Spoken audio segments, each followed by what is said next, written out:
Hi, in this chapter, let's look at the move knight f3 after 6 bishop e3 e5 in the knight orf. So the position we're going to be talking about are is after moves e4 c5, knight f3 d6, d4, cd4, knight d4, knight f6, knight c3, a6, bishop e3 e5, and here knight f3. I will briefly discuss the move knight d2 because it does not deserve a separate chapter, but it has to be discussed. Obviously, it's been played a few times. Also by some decent players in the past, but it is not very good. White is trying usually for a 4f5 push, but it's not working out well here. We just go bishop e6.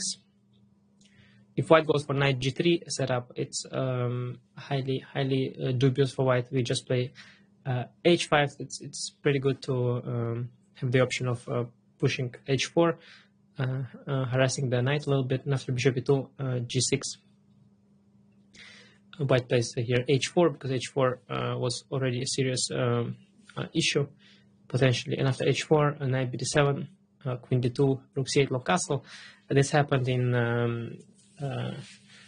some games, so that's why I'm looking at it. But it's a very dubious position for white. The knight on g3 is detached from the reality on the queen side, and so black has strong attack. Alexeyenko here went for queen a5, but even stronger is the first play bishop g7, and after queen d6, very instructive idea is rook takes c3, bc3, and now bishop f8 back followed by queen a5, and black is crushing here on the queen side.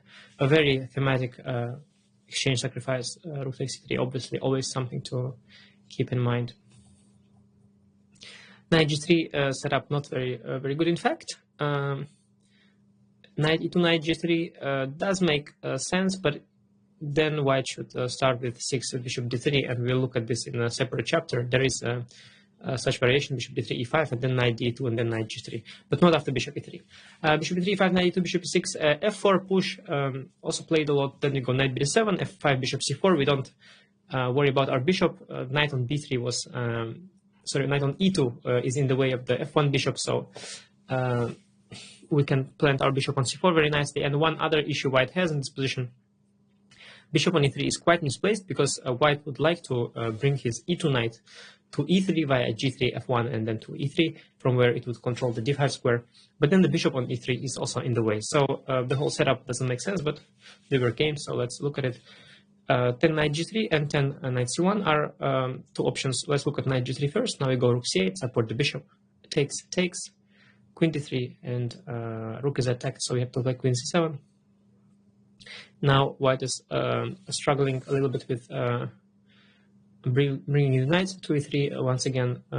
So he tries long castle, bishop e7, knight f1, intending to move the bishop and then go knight e3, but here is a strong new move, rook takes e3. A pretty standard idea. B takes e3 would be way too dangerous with the king castled on the queen side, so white has to take. And now after takes, knight takes e4, black has very good compensation. I noticed, and probably it can be used as a general rule, when white has pushed the pawn to f5, this rook takes e3 sacrifice usually works very well. If white has his f pawn still on f2, then it can contribute to the center with f3 or f4, and then we have much less overcompensation if we only have one pawn for the exchange. But here, with the pawn f5, it's first of all weak, and also e5 is now a passed pawn. There is nothing stopping it, potentially. And so whenever the white pawn is on f5, then usually having grabbed the e4 pawn, we have more than enough for the exchange. Then interesting a little observation that could be relevant for you in case you are ever doubting whether to take on c3 in that particular position or not. 10th knight c1 is also played. Now we go rook c8 again, supporting the bishop, takes. Again, white is not really able to use this visually weak d5 square because of this other knight, not quite able to make it to d5 in time. Queen d3, here is the main move, queen c7, knight b3. White is trying to hit the rook with knight d2, but now we have a very strong move, d5, breaking in the center, and Knight d5 not good because we have rook takes c2 in the end. E takes d5, we will have bishop b4, so knight d2 is the main move. Now we play rook b4, keeping an eye on the e4 square, but hitting the b2 pawn very importantly. And now after e takes d5, we hit him with e4, another strong move. White has to go back. Knight on e4 will be lost in case of captures, and then knight e5, I believe. Queen c3. It's always awkward when this happens. But let's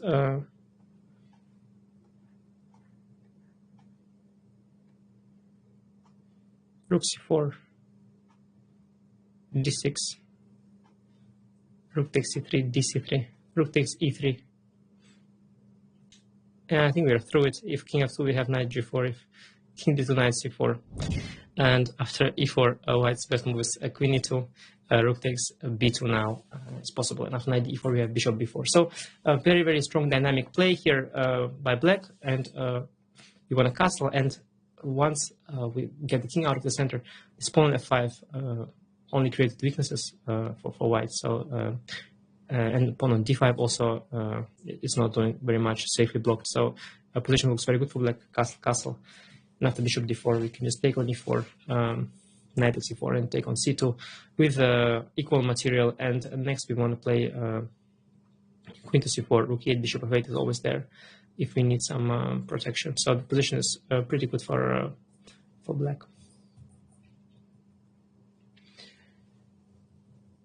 That's all for knight de2. Knight f3 is the one we are going to discuss in this chapter. And bishop e7. Traditionally, this is played with the idea to develop the bishop to c4 and just castle short and play positional chess, perhaps bishop g5, try to trade this knight sometimes, get control of the d5 square, maybe reroute this knight somewhere to e3 eventually. But there are also new ideas here, and one of them is the move knight to d2, and the other one is the move h3 with the interesting idea of pushing g4, g5. So these two lines we will look at as well. Knight d2, a very direct idea. White wants to play knight c4, and after b5, knight can come to b6. So here we have to play b5 first, stop this knight c4 idea, and now white goes a4, targets our queen side, and after b4, knight d5, hopes to use this weakness of the b4 pawn potentially. But this leads to this structure, knight takes d5, e takes d5, this typical knight structure that will come across really very often. In this position, black has majority on the king side.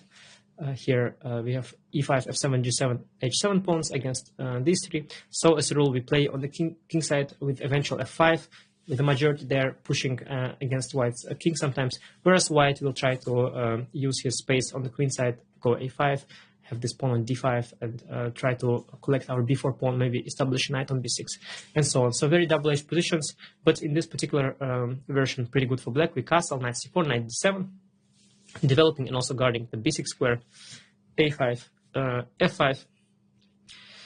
I once had a game here with VE, and I confused myself a little bit and started with rook b8, but it makes very little sense. Just go f5.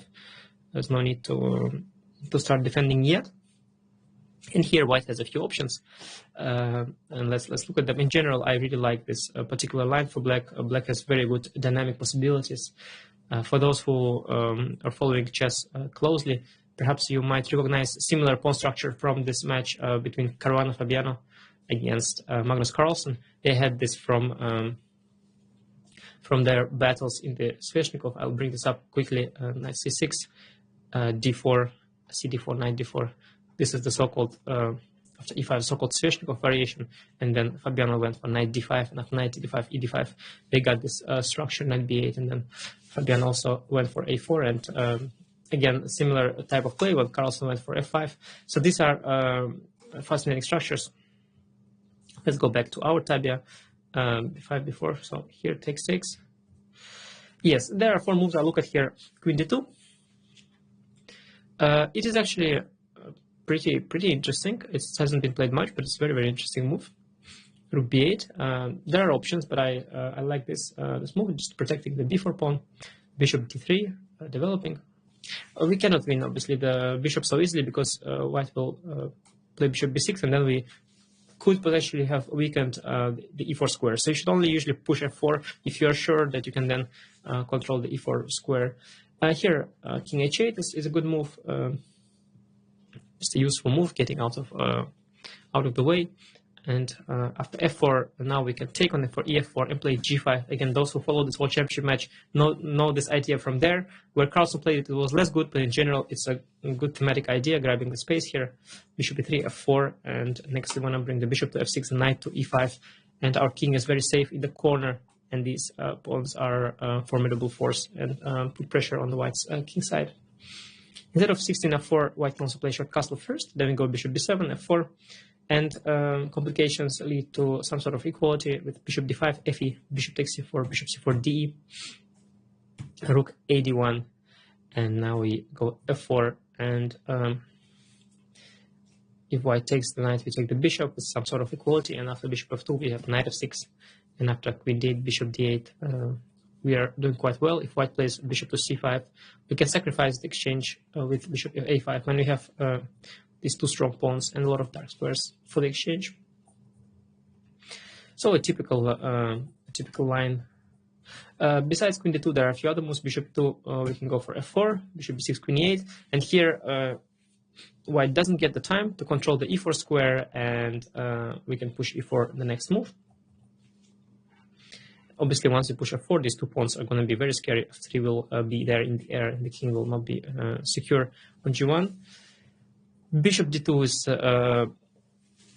is the move that can also be played. A very direct idea to win the b4 pawn. Here, black has to know a few things. Rook b8. In fact, I knew this line when I played against VE. That's why I mixed up the move order. But better to start with f5 and now only to play rook b8. Obviously, there's no need to play rook b8 before the pawn on b4 is attacked. Now, after rook b8, white plays rook a4, hitting the b4 pawn. And here, strong sequence, rook b5. Hitting the d5 pawn as well, so white has to take with the bishop. Now the d5 pawn is protected, and now white's pieces are somewhat strangely located with rook on a4 and bishop on b4, and we have a very strong move here, king h8. I really like this move, and the idea is that knight d6 will be met by rook b4, bishop d6 will be met by bishop takes, knight takes, and rook takes b2. When white well, there's knight c5 threatened, but mainly the problem for white is that he hasn't yet fixed his development on the king side. And here, after bishop e2, we have bishop b7, and the point is that after knight b6, we can take on b6, ab, and rook d5, and the king is nicely hidden on h8, and there is no more this bishop c4 pin. So as a rule, this move king h8, it will be often useful, and there are also concrete justifications for it. So good idea to know, just rook b5, forcing bishop b4, and then king h8 is something important to know in this line. But once you know it, you can likely take over the initiative already. And f3, finally, another critical move. White is sort of anticipating the move f4, which should play anyway. And now again, very important is to back it up with some strong play. We don't want white to establish control over the e4 square and stop our play. We follow up after bishop f4, bishop f2 with bishop h4. We want to trade these dark squared bishops, obviously. So we will have then gained control over all these nice dark squares all over the position. White goes g3, and here a very strong dynamic resource, e4. This is a typical knight of kind of play, very forcing, very, very beautiful positional sacrifice. If white tries to win the piece, gh, we have e3, and white has to give back the piece because this pawn on e3 is monstrous. And with the queen coming to h4, black has tremendous play. Better for white is to take with f takes e4, move 17, and now we play bishop g5, and we have easy play with queen f6, knight e5. Note how we have given up our e4 pawn just for some positional squares.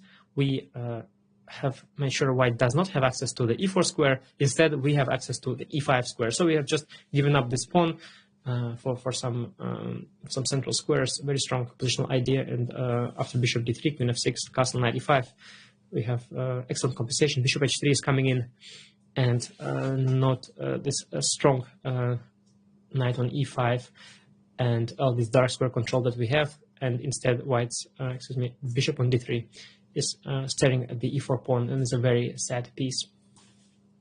Now, if you imagine if white had still his pawn on f3 and we had our pawn on e5, then white would have the bishop on e4, a monster, and we would have a sad knight on d7. So this positional pawn sacrifice is just changing the whole landscape of the position. I believe that pretty much covers this position. Very interesting. You can play it also by ear. You don't have to know all these, but it's good to see all these ideas. As I already said a few times before, the reason I'm showing you all that is not necessarily that you memorize, although it's tremendous if you can, and good if you do, but just having seen all these thematic ideas, when you come across these positions, or new positions for that matter, or similar positions, then you will have all these ideas that you can choose from, and you know, and that's what the Night Office is about. It's just using your creativity and all these thematic ideas to come up with the masterpieces. Yeah, slightly too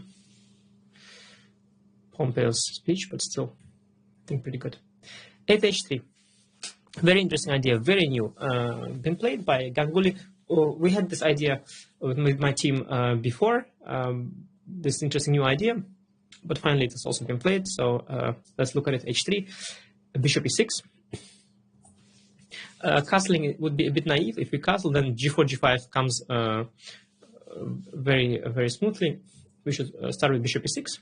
We might not want to castle at all if white chooses to attack on the king side. G4,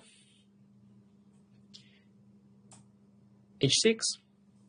We want to stop G5, or at least slow it down. Now G5, white plays that anyway. G knight G5, and that's the point of this system. With the knight on F3, white is able to push G5 and then take on G5 with the knight and activate his knight like that. I mean, contrary to, let's say, having the knight on B3 here. So a very interesting idea by white. Now we play knight C6. In general, we are aiming at the D5 push sooner or later. First knight C6, rook G1, white brings the rook to the open file. Sometimes he might want to take and take on G7, this pawn. And here there are a few options.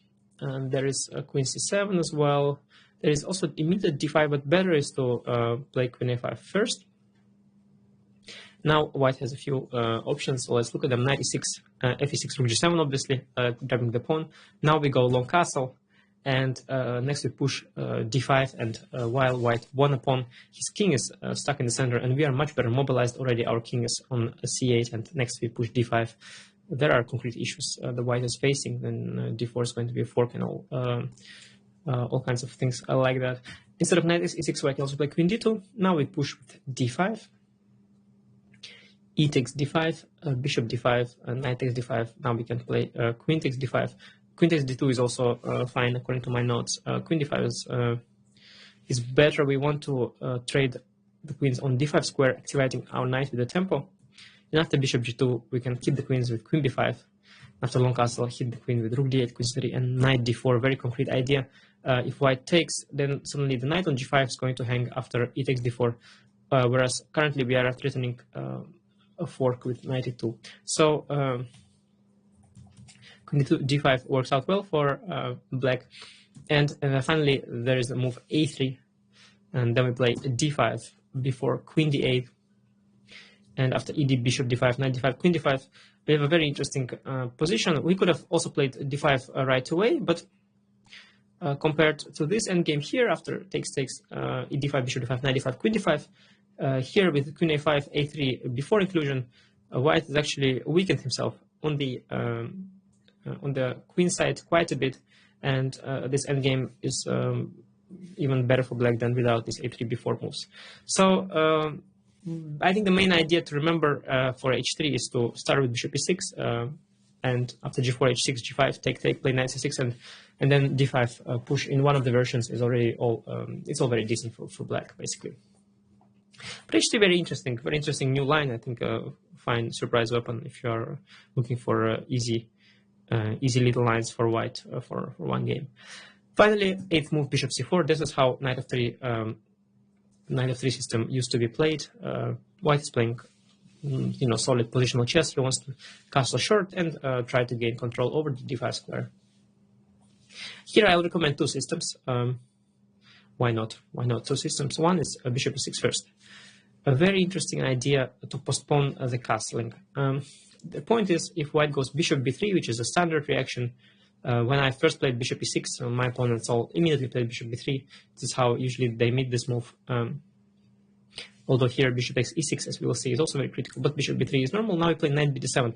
Now it's very, very important, and I cannot stress this enough, and I think you have to pay attention now, because this is something that keeps coming back in many of these knight positions, in many different systems where white goes knight f3 after e5 and has the bishop on b3 or c4, and that happens all the time. There's this motif of taking on e6 followed by knight g5, and what I mean is that, let's say, if now white castles, which he obviously does, we cannot castle because of bishop e6, fe, knight g5, and that's why we postpone the short castle here with black, because basically if we castle, for example, here, this is a major tabia, and here again it's very important that black cannot play knight b7. He would love to play knight b7, obviously developing the knight, but he cannot because of takes and knight g5, and that's why here he plays moves like queen c7 or b5.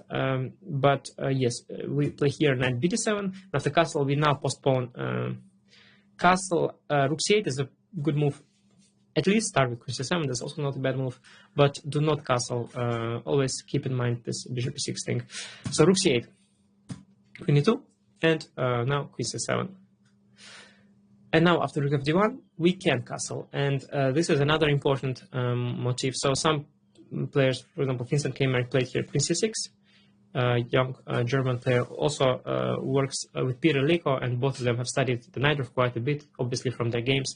Also experts of the Najdorf opening. So if you come across the games of Vincent Keimer or Peter Leko, take them seriously. They work hard on the Najdorf. But here he didn't castle, and he should have and could have. And now it's very important motif. After takes knight g5, there is queen c4, and this is also something that keeps coming back. And after takes knight e6, we are not too worried about having lost this pawn. Sorry, on e6, because we play now rook fc8. And we actually want not only to recapture the e4 pawn, but also trap the e6 knight. For example, after f3, we can play h6, very strong move, and then after king f7, pick up this knight. White will have to go for f5 to save it, and then he loses the e4 pawn anyway. And after rook fc8, white has to basically return with knight g5. Now we play h6, knight f3, and now we take knight e4. We have regained this pawn, and this is very interesting endgame with these pawns.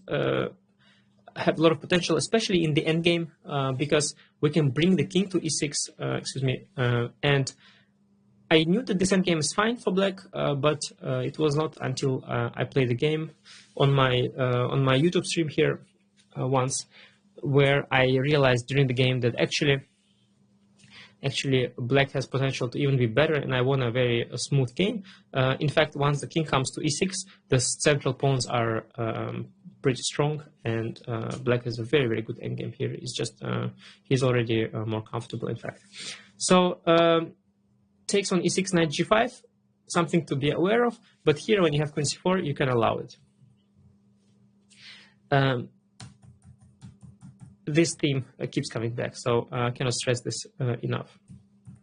After bishop e6, very critical is to take on e6, f and knight g5. Usually, when we have this pawn structure, it is simply very good for black, but we have to always be aware of these direct attempts of white to hit the e6 pawn, and here this is one of them. So we play here queen d7, queen f3, very strong. Idea is to meet h6 with queen h3, not only defending the knight because pawn is pinned, but also hitting the e6 pawn. Here there are two ways that are fine for black. D5 is actually all right, long castle, and now D4. There is some forced lines here. Bishop takes D4 is there, E4 E5. White sacrificed temporarily a piece, but this Queen F7 is coming. We have to return it to the castle. Now White has to play very strong move Queen H3, threaten EF. Still we go H6, force knight E6. Now go knight C6, and this position is okay for black. After EF, we play Rook F6, Rook H1, defending the knight, Rook E8, and after F4, Bishop F8, F5, Queen F7. We are attacking both the C3 knight and the F5 pawn. This happened in a corresponding game in 2013, in fact, so a very relevant line. In fact, the Uzbek Grandmaster Yakuboyev, I think he played here Rook F7, and he lost, but he should go Knight C6, very strong. What he probably missed is that Knight F8 is now not good for White, because we can basically just capture both the knights here. These two knights are hanging, and so can start with Knight E5 probably. So there's many things that are good for black. After D4, 13 Queen H3 is also critical. This happened in Sadhvani Sunil Duth 2020, two young talented Indian players, and black went Knight C6, and here White has to grab on E6. He didn't and lost, but if he grabs on E6, he forces a move repetition. We go King F7, hitting this E6 knight. And after Knight G5, we can play King G6. White has to go back, and we go King F7. White cannot trade queens because then this fork on these two pieces will be decisive. So this is equal. Instead of D5, even simpler is Knight C6. This is how Vincent Keimer played it. And after Queen H3, we have Knight D8, protecting the E6 pawn. And if White goes for the knight with Bishop B6, we play H6. After Bishop D8, we have Bishop D8. The E6 pawn, again, the knight will be trapped there, so we go, White goes long castle, and now we play Bishop A5. And black was fine here. Bishop redeployed itself very nicely via D8 to A5 and hits the C3 knight. Instead of Bishop takes D8, more critical is long castle first.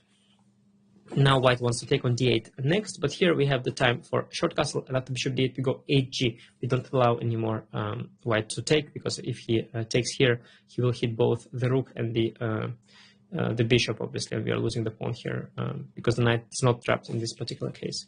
So after Bishop D8 we go HG5, and after Bishop E7, Queen E7, we have a very weird position. The weird thing about it is the G5 pawn.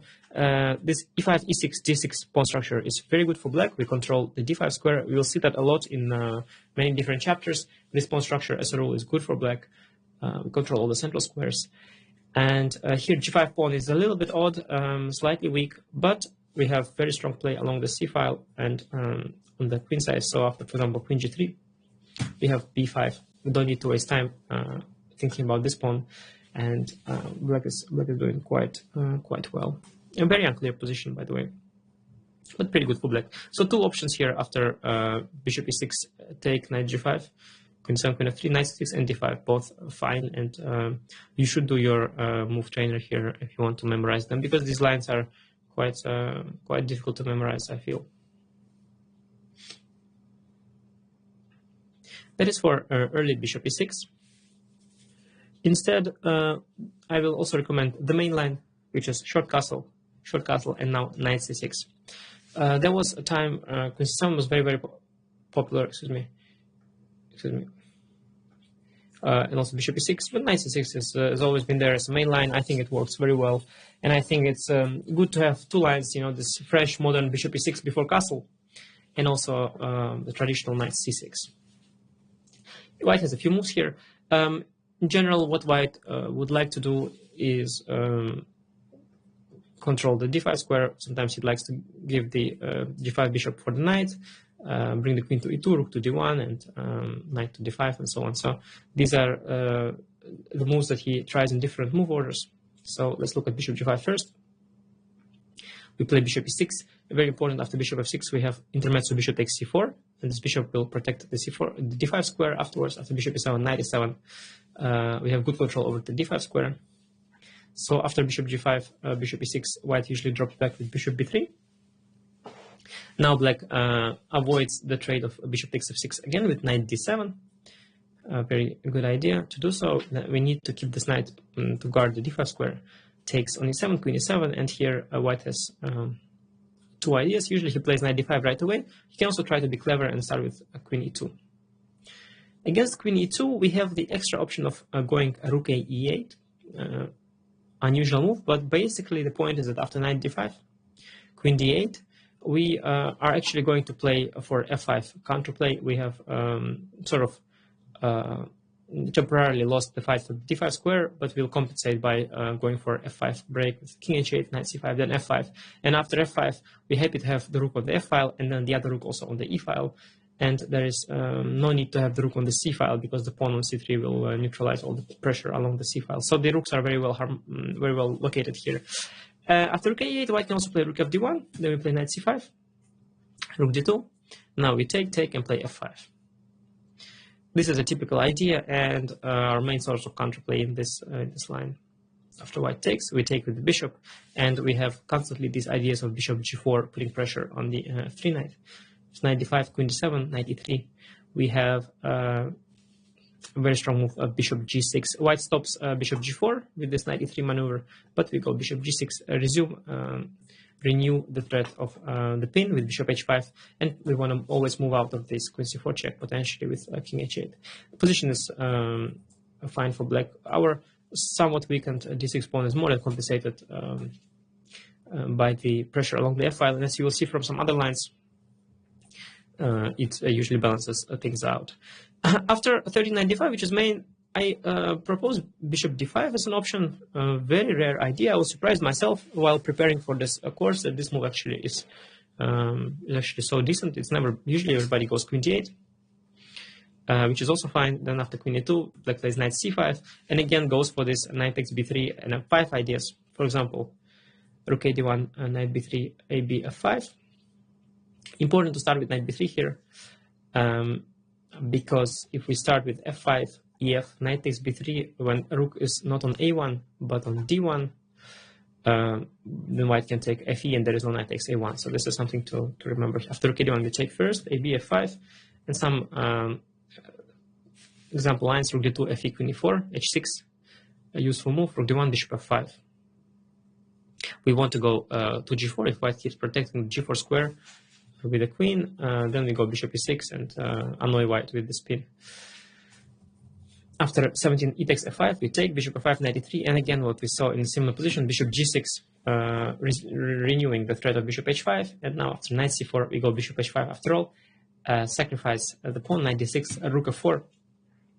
Next we intend queen f6, we don't fear any discovered attacks on the queen. And this pawn, the pawn on d6 was lost, but this pin along the h5 d1 diagonal is very, very unpleasant. In once we double the f pawns, the king will become quite weak. Similar happens in 15 rook d1. Now we play f5 first. We can play f5 first, that's why we do so. After ef, we go knight b3 now. So white has to go takes b3. Again, obviously remember with rook on f1, you cannot do this because there is intermezzo fe. Here it's not because we take the rook. AB, bishop f5, knight 3, bishop g6. Once again, same idea. That's very nice, easy to remember. And knight c4, bishop h5, knight d6. I had this against Grishuk actually in blitz game with the black pieces. And here I played, I think, too quickly the move queen e7. When it turned out it's not so simple. Instead, I should have spent more time and found the strong idea rook f4. And now black is doing very well. We intend to go queen f6 when the battery is in the right order. The rook is in front of the queen, and after c3, queen f6, knight e4, queen g6, knight g3. White is trying to bring the knight back to defense. We can take bishop f3, gf, and bring the other rook to f8, and we not only attack the f3 pawn, but we want to follow it up with e4, knight e5, for example, after rook d3. It's very tempting to push e4, f takes e4, and then knight e5. The knight joins the attack, and just a very, very a good position for black. And the fact that we are pawn down here on the queen side is not felt at all. That is for queen d8, actually perfectly fine. Also give the option of bishop takes d5. Just an extra option. If queen d5, we play knight f6, queen e3, knight a5. And after rook of d1, we can take the bishop and have a decent control over the d5 square, or we can keep it for now on b3 and intend b5 knight c4. I'm not sure the bishop is doing so well here. And after bishop takes d5, we also play knight f6. And after rook e1, we go rook a c8. Again, no need to grab the bishop just yet. If white goes c3, bishop b3 hides it, we can attack it with knight a5, bring the knight to c4. After c3, rook of d8, black is doing surprisingly fine. Not sexually surprising, just surprising is the fact that bishop takes d5 is not a theoretical move, but it's just very fine. We want to play g6, king g7 always. This is a very good way to improve the king a little bit, and either go for knight a5, knight c4, or also have idea of queen c7 followed by knight to e7, fighting for the d5 square. White's knight on f3 is not contributing to the fight for the d5 square, and that's constantly his issue in all of these variations.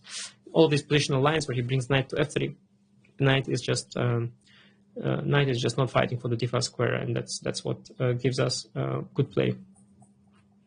So many different ways against bishop g5, namely two, as you notice here, bishop takes d5 and queen d8. Other moves, here's queen e2. Now we play knight a5. This was the point of the knight c6 move. Knight is heading towards a5. If white plays bishop b3, which is usually well, one of the two moves, the other one is bishop d3. Sorry, bishop to d3. Bishop b3, we play h6. A very nice idea to stop bishop g5 takes f6. If we can, rook f d1, now we can take the bishop ab and now play queen e8. Important not to blunder knight takes e5 a trick on the pin. I once blundered it in a blitz game, very embarrassing, but you shouldn't do that. Play queen e8 first. And then what is very important is that white is unable to trade this bishop for the knight and establish control over the d5 square. He has two pieces that are not doing very well. The bishop on e3 doesn't have a purpose, nor does knight on f3. And so black has just excellent control over the d5 square, and in general position is very good. After queen to knight a5, white also played bishop d3. Yeah, this is not very pretty. Obviously, the bishop is extremely passive. We play bishop a6. And after knight a4, this is white's idea. We can play b5. Also possible to go knight d7, but I like b5. We have a very unusual structure after bishop b6, queen c8, bishop takes e5, b takes a4. We have doubled a pawns, and a4 pawn would normally be weak, but it's actually pretty strong here. And the b2 pawn is going to be under pressure. And whenever white plays b3, we can always then get rid of the doubled pawns if need be. And we intend queen c5 followed by bishop d8, and again the knight on f3 is a problem piece, and that's always the case here. And yeah, this is just very fine. So queen e2, we go knight a5, bishop b3, we play h6. We first play h6, we stop bishop g5, and then we want to play knight a5 here. White plays knight h4. This is really the critical move here. White sees a weakness on g6, wants to go there. We play knight a5. Also possible to move the rook out of the way, but knight a5 is fine. Knight g6. Now we take on b3. White takes on e7. Obviously, knight f8, knight a1 would lose material for him. Knight e7, intermezzo, queen e7, ab, and we have this position. By the way, white could also play bishop b6 first. Nice intermezzo, but it doesn't change things. I think queen e8 just and knight e7. Queen e7, yeah, it's the same thing. Well, bishop on b6, but it's the same thing.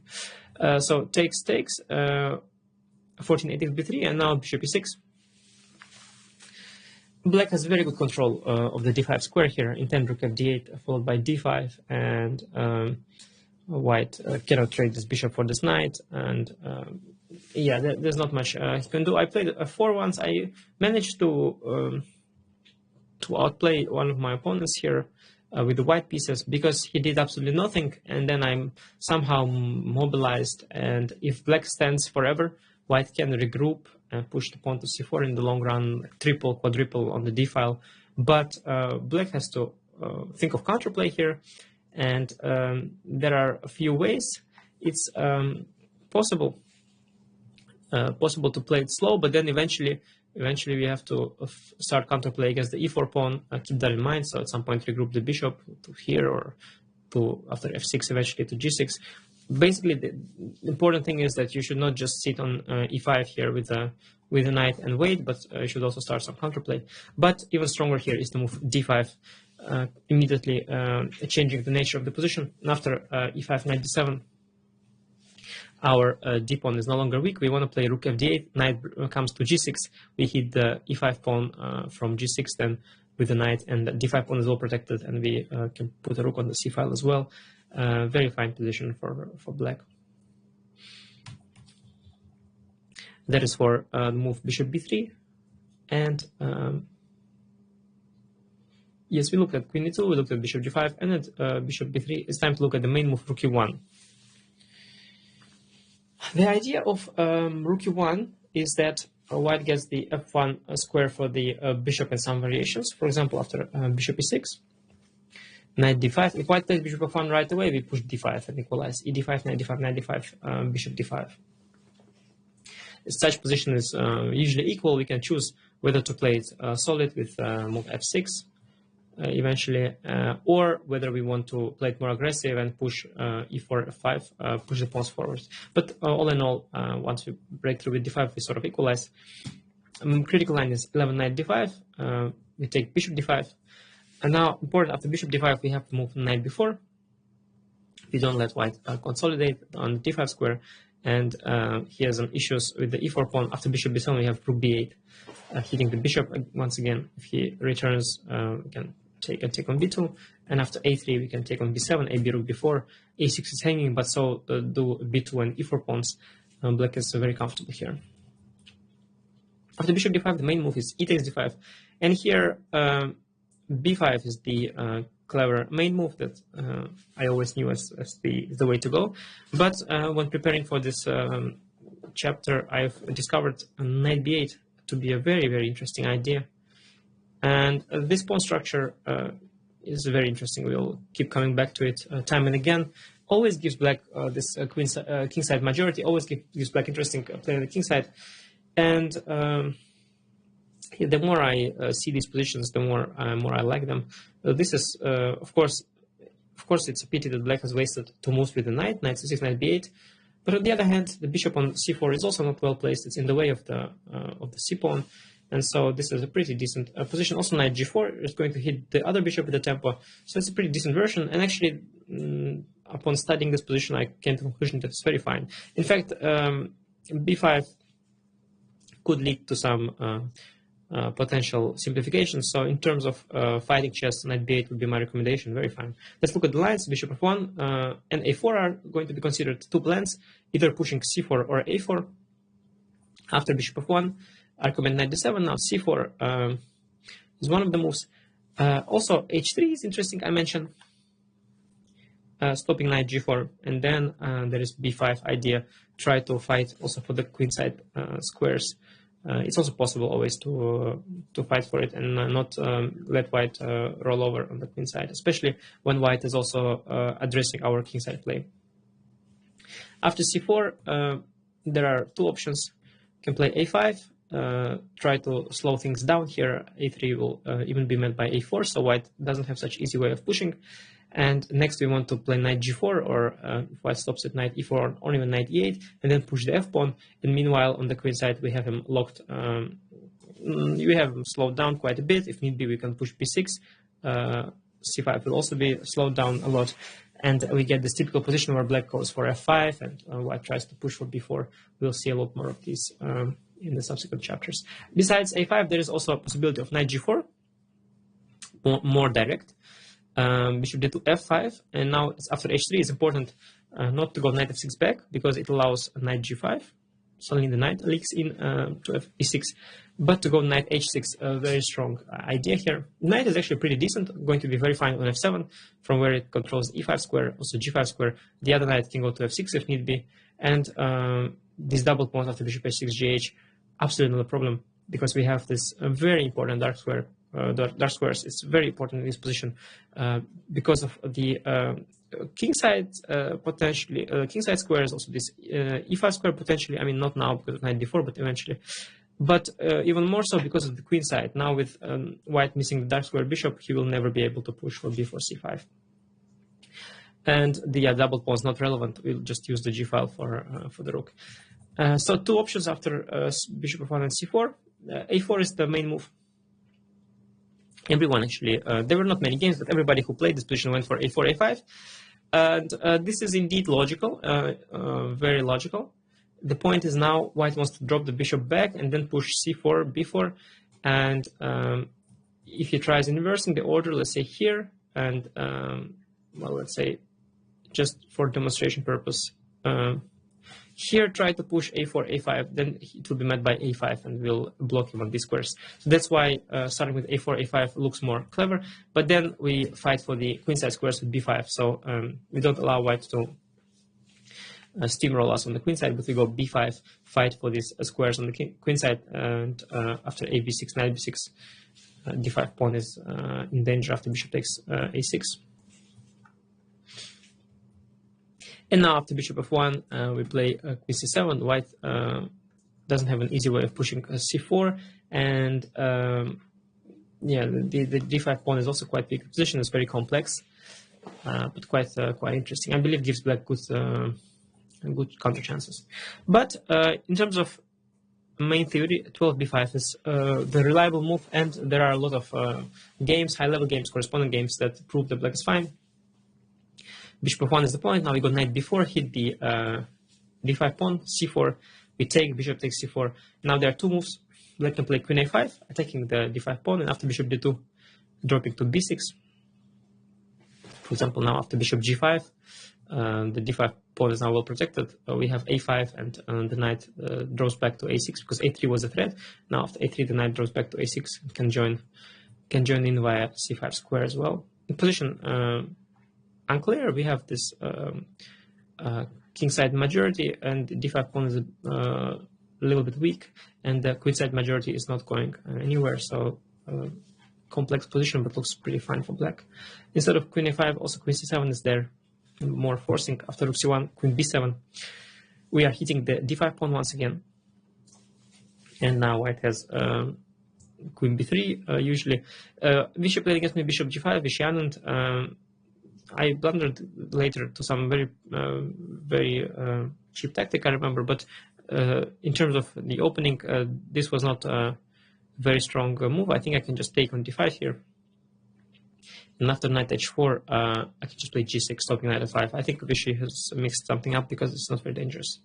The knights are protecting each other, so if white takes one, we take, and he takes the other, we also take, so it's all fine.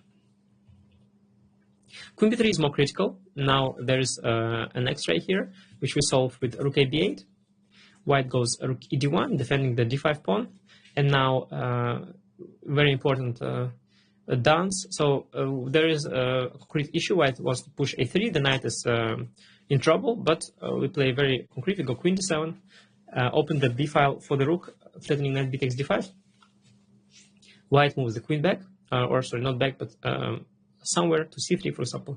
Now we play queen b7 back, hit the pawn again. So we just don't give white this one tempo to go a3 and win our knight. We keep attacking stuff. So now attacking the d5 pawn.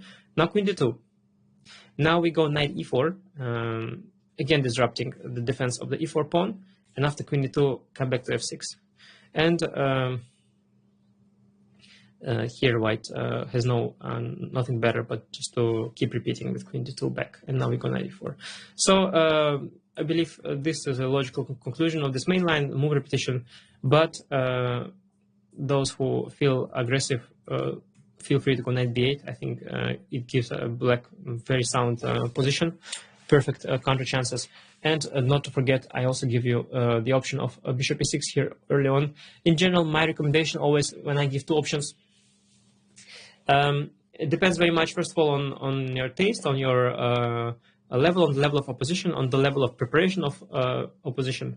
But especially if you face well-prepared opponents, those who like to prepare, those who, study your games. Against those, I always recommend to try to surprise them and switch lines around. If you play one game with one move, then the next game you play with the other, and just try to make sure your opponents have a lot to prepare for and nothing to hope for. I think this covers all of 7th knight e3 and also 7th knight d2 we covered. And next, I think we are ready to move on to knight b3. So see you in the next chapters, and bye bye.